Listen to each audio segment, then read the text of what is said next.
Good morning. You're looking at a live view of Starship as it awaits its first ever integrated flight test from Starbase, Texas, in just a little over from 40 minutes from now. Today, we're hoping to see our Super Heavy booster and Starship spacecraft, collectively referred to as Starship, lift off together for the first time. Thanks for tuning in. I'm Kate Tice, Quality Systems Engineering Manager here at SpaceX headquarters in Hawthorne, California. And I'm Shiva Bharadwaj, a space operations engineer here at SpaceX. Now, as many of you know, Starship is SpaceX's latest and largest vehicle developed to date. It represents a fully reusable transportation system designed to carry both crew and cargo to Earth orbit, the moon, Mars, and beyond. If you've been following the development of Starship over the last couple of years, you know we've been doing a lot of testing leading up to this big one. Once fully developed, it will be the world's most powerful launch vehicle with twice the thrust of Saturn V rocket and the ability to carry up to 150 metric tons to orbit. For reference, a 1 liter bottle of water is 1 kilogram, so 150 metric tons is basically 150,000 1 liter bottles of water, or as I like to think of it, one rather lonely blue whale. Now, today's test will be the first of many as we work towards transitioning Starship from a developmental to an operational program. Our primary objective today is to gather as much data as we can around the fully integrated vehicles. That means the booster and the Starship and the ground systems. While we have flown Starship in the past, this will be the first attempt of Super Heavy and the first opportunity to validate how the two vehicles operate together. Any data that we get helps improve the future builds of Starship will be considered a success for the purposes of today's test. Every milestone beyond that is icing on the cake. The further we fly, the more data we can collect. If all goes well, today's flight test could last as long as 90 minutes from liftoff to an expected hard ocean landing for Starship. Whether we end the test with a hard landing or a rapid unscheduled disassembly, or some combination of both, excitement is pretty much guaranteed. Now, if it does all go well, Super Heavy will fire up its 33 Raptor engines and it'll lift off from the launch pad down in South Texas. About 3 minutes into the flight, we're going to hope to see the Super Heavy separate from the Starship spacecraft. It'll then perform a flip maneuver. So there's that. You can see that on your screen. And then it'll boost back in order to make a hard landing in the Gulf of Mexico. And while that's happening, we hope to see Starship's 6-second stage engines ignite and watch as Starship coasts for about an hour at altitudes ranging between 150 and 250 kilometers before re-entering Earth's atmosphere and make its own hard landing in the Pacific Ocean about 250-ish kilometers offshore. Now, we are getting great camera views right now, but that's because we are on the launch pad, so we've got umbilicals and connections straight to the vehicle. But we aren't expecting to get very many good views once we get past booster separation. Yeah, we do promise, though, for any views that we do get, we will share them in real time. We are watching live with you all, so we're excited to see those views ourselves as well. Now, in a little bit, we are going to take a closer look at the vehicle and the launch pad. But first, today is a super exciting day. Everyone on the teams across Starship have been preparing, doing a number of tests and dress rehearsals for today's launch attempt. Yeah, that's exactly right. In fact, we saw a nice little recap of those tests in the intro video to today's webcast.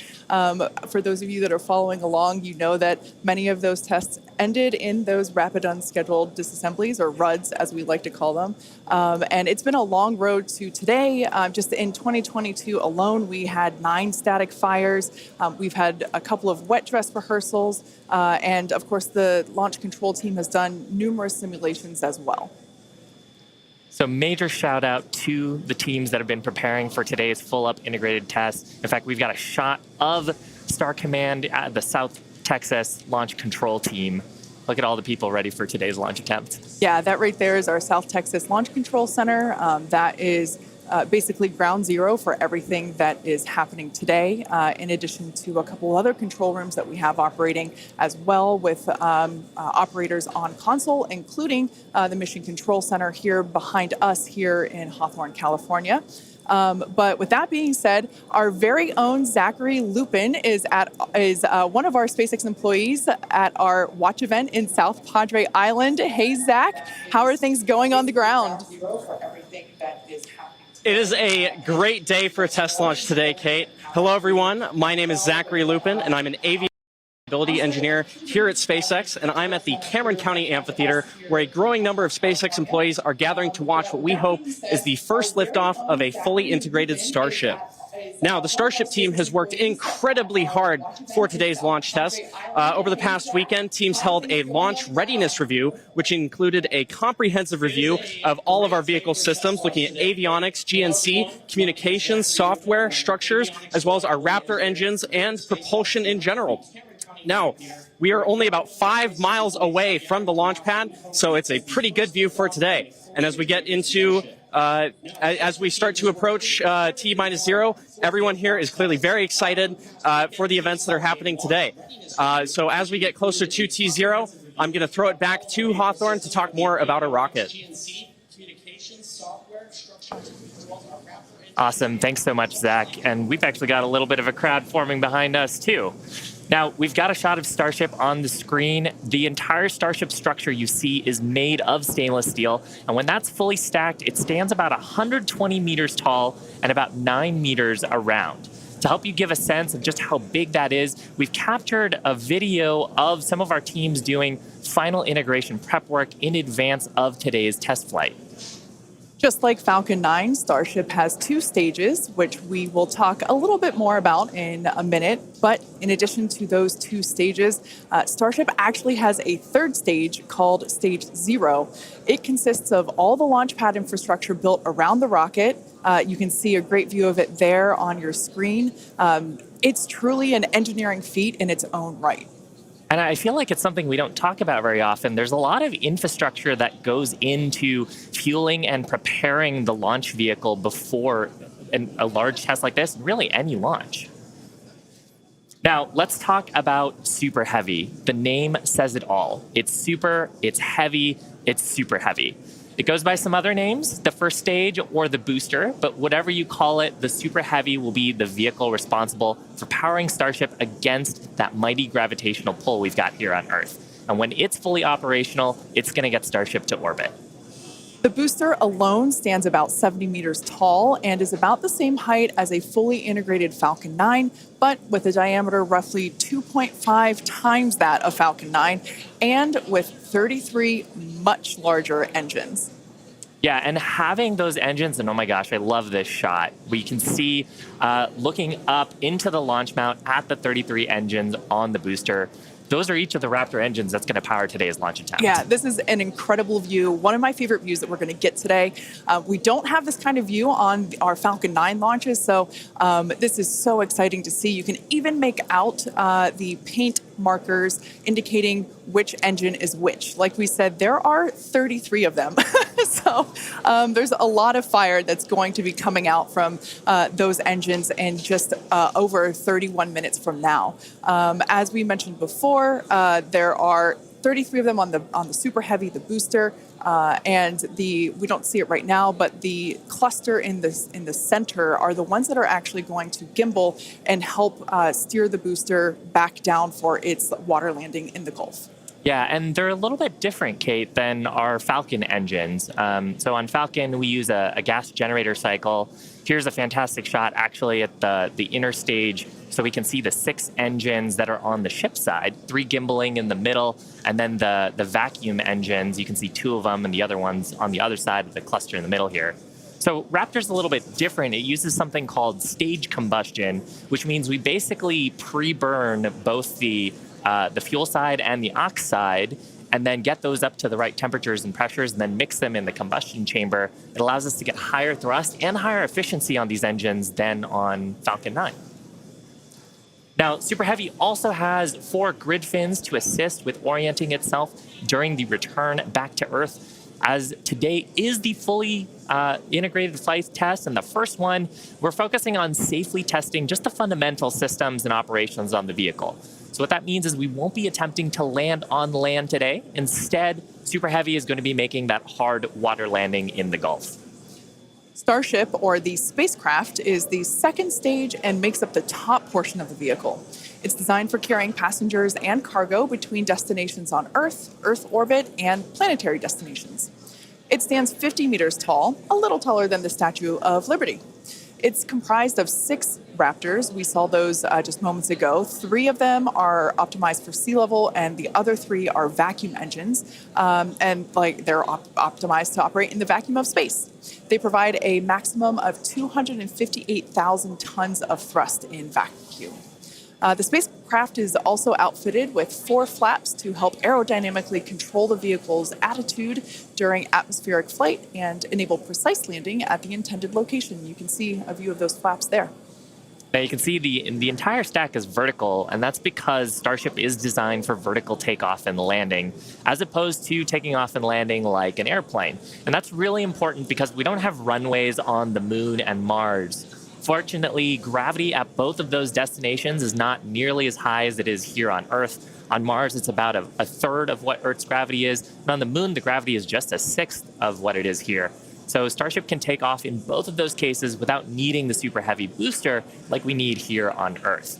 Now, for today's test, Starship does not have its landing legs attached, and that's because we aren't going to be attempting to return to the launch site or land on land.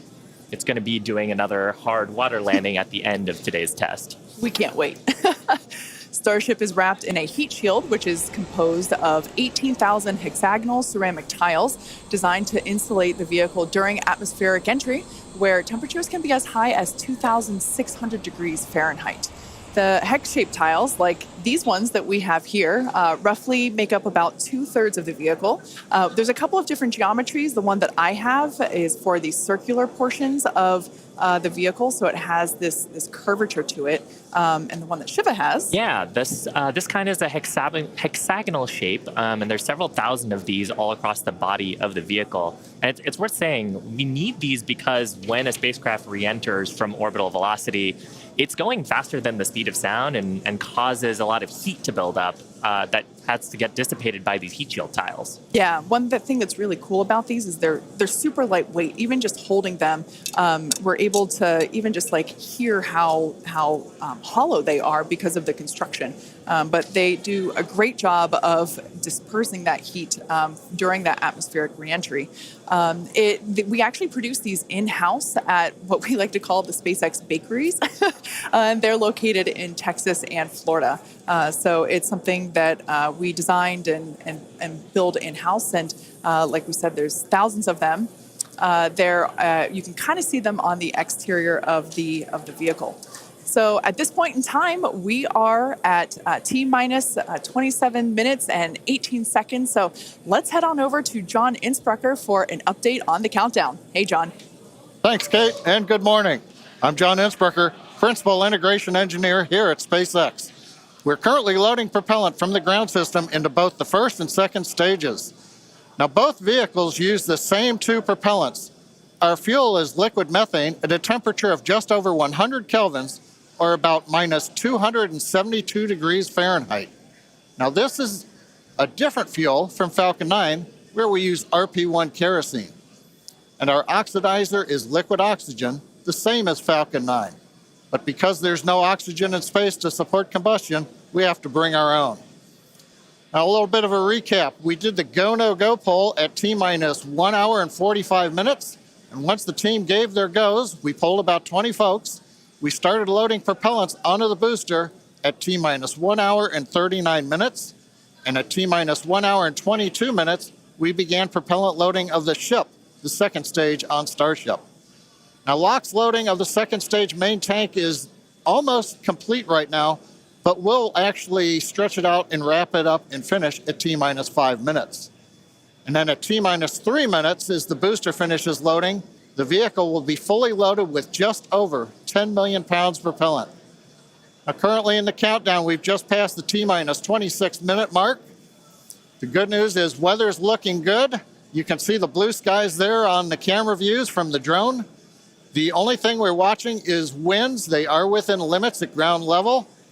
We expect they may pick up a little bit as we get farther into the window should we need to go that far. But the good news right now is that the weather is looking good. The range also is looking pretty good. We've moved almost all the boats out of the keep out zone overnight. We are working one, but we're still underway. And right now, as a reminder, if for any reason we do not make our test flight today, we have backup launch windows. This could be either 24 or 48 hours after today, and it'll depend on how far we get into the countdown.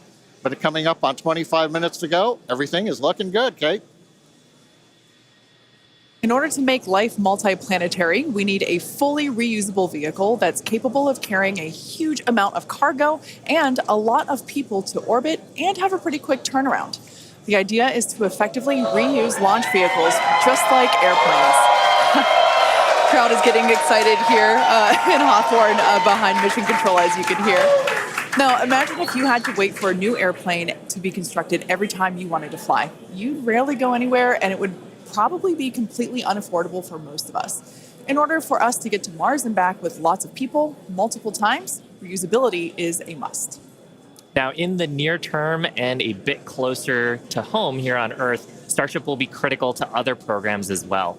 Once it's operational, Starship will deliver the full-size and upgraded version of our Starlink satellites. And that's super exciting because our next generation satellites represent a step forward in Starlink's capabilities and will provide more bandwidth and increased reliability load has started on ship to connect millions of people around the world with high-speed internet. And of course, Starship will fly a number of human spaceflight missions in the lead up to our first missions to Mars. Entrepreneur and pilot Jared Isaacman will command the first human spaceflight on Starship as part of the Polaris program. Jared served as a commander for Inspiration 4, the first all-civilian mission to orbit. Inspiration 4 launched aboard our Dragon spacecraft and Falcon 9 in September 2021, raising over $240 million for St. Jude Children's Research Hospital. The first human spaceflight on Starship will launch as part of the Polaris program, and you can learn more about that series of missions at polarisprogram.com. Now, our first lunar mission around the moon aboard Starship will be led by Japanese entrepreneur Yusaku Maezawa, also known as MZ. MZ flew to space for the first time in December 2021, he purchased all of the seats aboard Starship's first lunar mission in order to give artists and creators from all over the world the opportunity to go. And the hope is that what they will create in space will further inspire all of us here back on planet Earth. Now, over 1 million people applied for this mission, and earlier this year, they announced the final 8 crew members were selected, and you can learn more about them and MZ's mission at dearmoon.earth. Dennis and Akiko Tito are the first 2 crew members announced to fly on Starship's second commercial spaceflight around the moon. This will be Dennis's second mission to space after becoming the first commercial astronaut to visit the International Space Station in 2001, and Akiko will be among the first women to fly around the moon on a Starship. The Titos joined the mission to contribute to SpaceX's long-term goal to advance human spaceflight and help make life multiplanetary. SpaceX is also incredibly honored to be part of NASA's Artemis program to establish a sustainable presence on the moon to prepare for missions to Mars. Starship's early test launches, followed by those regular Starlink deployment missions and propellant transfer demonstrations, are directly advancing NASA's Artemis program, along with SpaceX's ongoing mission to make life multiplanetary. SpaceX will conduct an uncrewed demonstration mission to the moon prior to the Artemis 3 mission, which will mark humanity's first return to the lunar surface in more than 50 years. It's an exciting future, but let's talk a little about how we got to today. Now, Starship testing ramped up in July of 2019 with the Star Hopper prototype. It's sort of a short version of the Starship that we see today. There's a picture of it on your screen, the lovable water tower. Now, standing at just over 18 meters tall, the Star Hopper had a single engine and was test flown to perform landing and low-level altitude maneuvers. Starship's initial flight test was a hop that reached about 20 meters in altitude. This was followed by a second hop, the one that we've got on our screen, that rose to 150 meters in altitude. We took a little jaunt away from the launch pad and ended up landing about 100 meters or so further away from it, and you can see that on your screen. Now, notably, this was the first time that we had used a Raptor engine in flight and demonstrated control of this kind. As a Star Wars fan, I can't not see a flying R2-D2 there. Now, after a series of 150-meter hop tests with earlier prototypes, the Starship program saw a huge breakthrough during a test flight of the vehicle known as serial number 8, or SN8. SN8 demonstrated a first-of-its-kind controlled aerodynamic descent and landing flip maneuver. Yes, I'm talking about the belly flop. This 12.5-kilometer hop test took place December 2020 and saw the SN8 prototype ascend to an altitude of 12.5 kilometers and conduct a belly flop maneuver. While it didn't stick the landing, the test was a major milestone in the development of Starship. I love seeing the belly flop maneuver. Now, testing continued with the prototype on serial number 9. That was a 10-kilometer flight test in February of 2021. We had a nominal ascent, engine cutoff, reorientation, and controlled descent were stable. However, we unfortunately had a dramatic ending to the end of that flight when we had a failure on its engine to relight. That resulted in one of those rapid unscheduled disassemblies. But what was really, really exciting about both serial numbers 8 and 9 is how quickly we were able to achieve just our primary objectives in those 2 high-altitude test flights. In addition to getting lots of great data, Starship successfully demonstrated control of the vehicle and subsonic re-entry capability. Ultimately, we performed 9 Starship high-altitude test flights in total, and in May of 2021, SN15 launched from Starbase, reached an altitude of about 10 kilometers, performed a number of maneuvers, and safely returned to the launch site. This was the first Starship prototype to fly, control its descent, safely land, and to be recovered in one piece. Now, having achieved that success in our suborbital campaign, one of the next big challenges for upper stage reusability is to survive the high heating hypersonic phase of entry. Combined with the ability to refill our Starship's tank with fuel and oxygen while on orbit is what will enable a fully reusable transportation system that's designed to carry both crew and cargo on these long-duration interplanetary flights, and that's ultimately what will help humanity return to the moon and travel to Mars and beyond in our solar system. So as you can tell, it is nothing but an iterative process to get to the point that we are today and where we will go from here. That iteration is a core process of how we work here at SpaceX. We like to fly and we like to test early and often, both on the side of hardware and software. Yeah, that's an awesome point, Kate. Now, we are continuing our countdown to Starship liftoff just over 17 minutes from now. So, of course, let's check in with John for another status update. John? Thanks, Shiva. Clock is coming up on T-minus 17 minutes from liftoff. We're continuing to click towards 0. However, right now, we've just begun listening in. The first stage team is working a pressurization issue. They're troubleshooting that right now. Now, we do have the option, if need be, if we can't solve this, then we would hold the count and probably treat today as a wet dress and not be able to launch.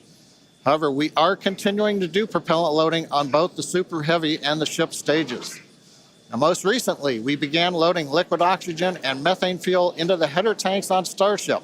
At the very top, just underneath the nose there are 2 small spherical tanks. That's where the fuel and liquid oxygen header tanks are. That started at T-minus 27 minutes, and that propellant loading will continue until T-minus 9 minutes. We'll also continue loading the main tanks of the Starship second stage, although they're pretty much full right now. Everything will drain back as we get ready for launch at T-minus 5 minutes. Now, on the first stage, we're continuing to load the massive amount of propellant onto the Super Heavy booster. That's going to continue until T-minus 3 minutes. You can see the frost line on some of the views as both liquid methane and liquid oxygen go into the tank. It's 16 minutes and counting. We're also currently configuring the launch pad for liftoff. The booster hold downs are being prepared for the release at liftoff, and the second stage quick disconnect is beginning its configuration for release. The liquid oxygen and methane that are going into the second stage go through that quick disconnect. You can see it in some of the views, the arm that comes out just to the base of the second stage. Now it'll move out of the way as we lift off. At the same time, the SpaceX team continues to check in with the Coast Guard. We're working one boat that's in the safety perimeter. They are working to get that boat out of the way. We cleared several other boats out overnight. We're down to one, and we expect that'll be clear so that we can proceed with launch out over the Gulf of Mexico. But as a reminder, T-minus 15 minutes, 10 seconds and counting. We are working an issue on the first stage, and we'll bring an update as we get more insight into that issue. Now, today's test flight is taking place out of our Starbase facility in South Texas, and that facility has gone through a tremendous amount of change and growth in a really short period of time. Yeah, I mean, 3 years ago, not much even existed there. It was a very different scene, as you can see by that photo there on your screen. Fast forward to today, and the team is building out an entire production line. Yeah, last year they built 4 Starship Super Heavy boosters, 5 Starships, our 200 Raptor 2 engine, and this year they're targeting 5 boosters, 8 Starships in production for 2023. And really, you do need a production system to rapidly iterate, like we were talking about earlier, on the design of the vehicle as we learn more about it from these large tests. Yeah, absolutely. Pulling on my industrial engineering background, system fill is something that is critical to that goal. Being able to produce and launch multiple Starships means that we have to have a system full of those production vehicles, and we iterate on each one. So even the next Starship that will fly in whatever the next test is will be different than the one that you see there on your screen now. Now, the employees who have been at SpaceX a while say that Starbase does remind them of the early Falcon 1 days, except moving a whole lot faster. The team at Starbase is expanding as fast as the facilities are, and if you've ever wondered what life at Starbase is like, here's a quick peek.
Starbase directly employs more than 1,800 employees and is actually the largest employer in the area.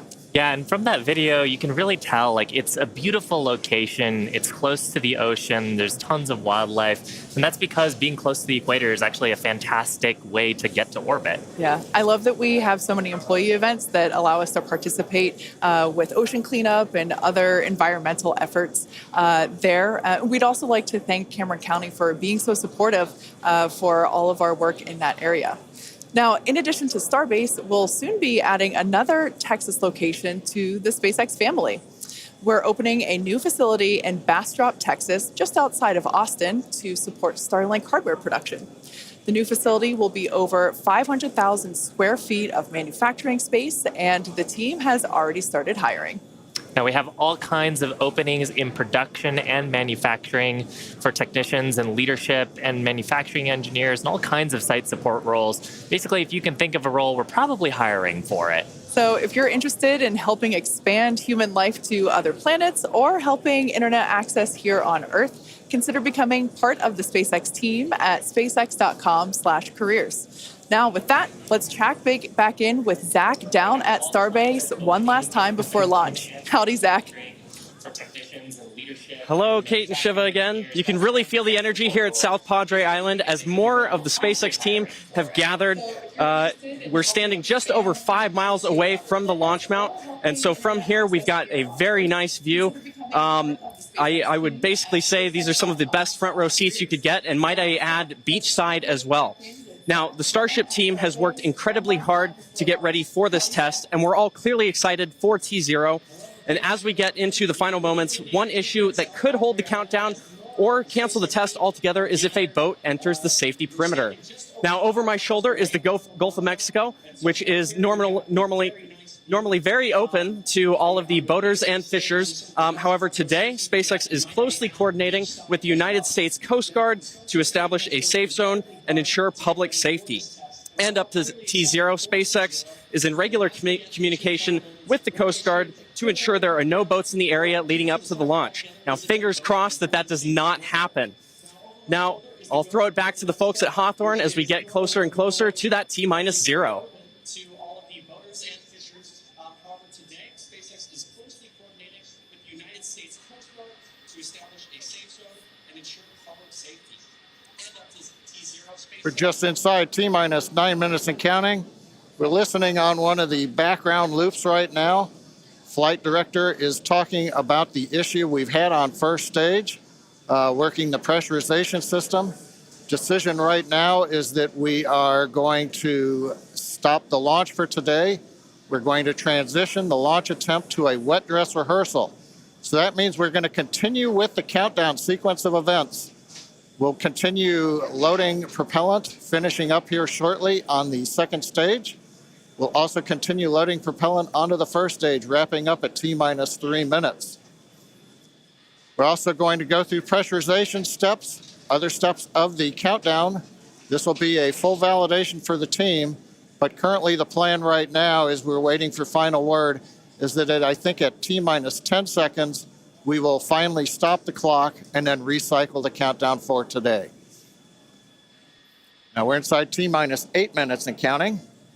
We're continuing to load propellant on both the first and second stage. You can see the Starship second stage with the heat shield tiles there. Carriage arms are open.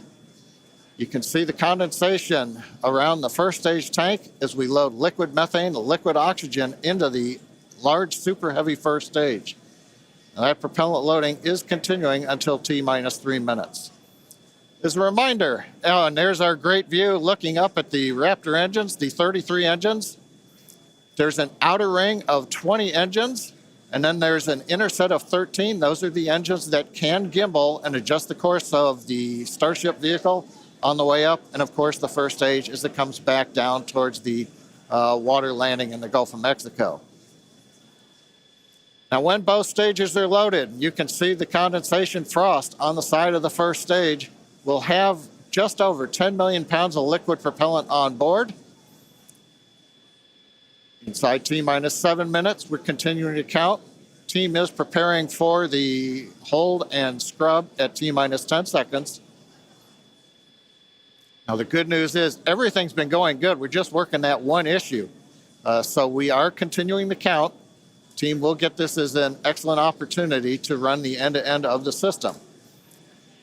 Now, in a launch, in the next few minutes, the guidance system would be performing its final alignment. We will be doing that this morning. The automated flight termination system would be armed. We won't need to arm it today as we won't be flying. And we'll do final thrust vector control checkouts, what we call wiggles of the Raptor engines on the first and second stages. Now, normally in a countdown, if we needed to hold, there's a view of the second stage Raptor engines just above the first stage. Now, as I mentioned, in a regular countdown, if we needed to hold, that would come at T-minus 40 seconds. That's the point in the countdown where we can pause to wait for final checkouts or pressurization to complete. Now, earlier this morning, we thought we might have to hold at 40 seconds. Everything's looking good.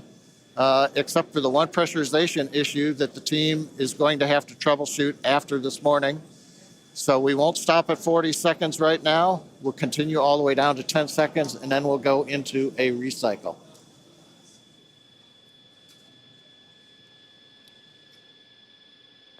John, you mentioned that we're going to be jumping into a wet dress rehearsal here, and I actually now think we're coming up T-minus 5 minutes.